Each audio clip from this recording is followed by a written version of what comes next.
Flip 7 nikad nije bio tanji. Sklopljen ima debljinu od 13,7 mm i težinu od 188 grama, što je značajni napredak naspram prošlogodišnjeg modela. Novi flex hinge mehanizam presavija zaslon u oblik suze i zatvara uređaj bez razmaka. Veći vanjski zaslon odmah privlači pažnju i napokon obuhvaća cijelu gornju polovicu uređaja. Prelazak s 3,4 na 4,1 inč možda ne zvuči impresivno, ali razlika se na očigled vidi.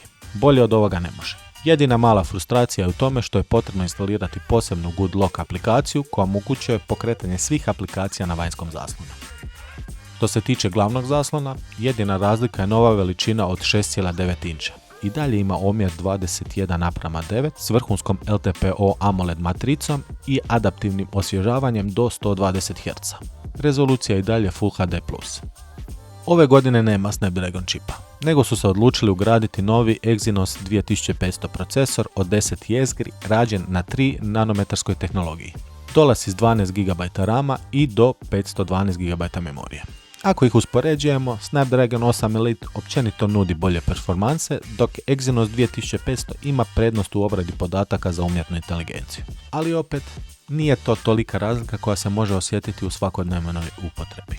Bićete zadovoljni s brzinom uređaja ovako i onako.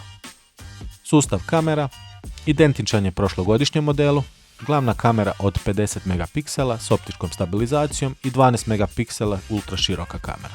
Kvaliteta fotografije i videa je dobra, slična je kao i u S seriji.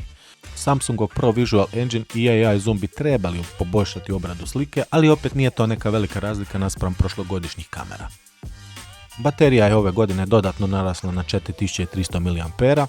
Uz novi čip koji je optimiziran da bude štedljiviji, može se očekivati bolja autonomija. Ne previše, ali dovoljno da se primijeti. Još uvijek ćete imati autonomiju od jednog dana normalnog korištenja. Punjenje ostaje na 25 W žično i 15 W bežično, što je sporije od konkurencije.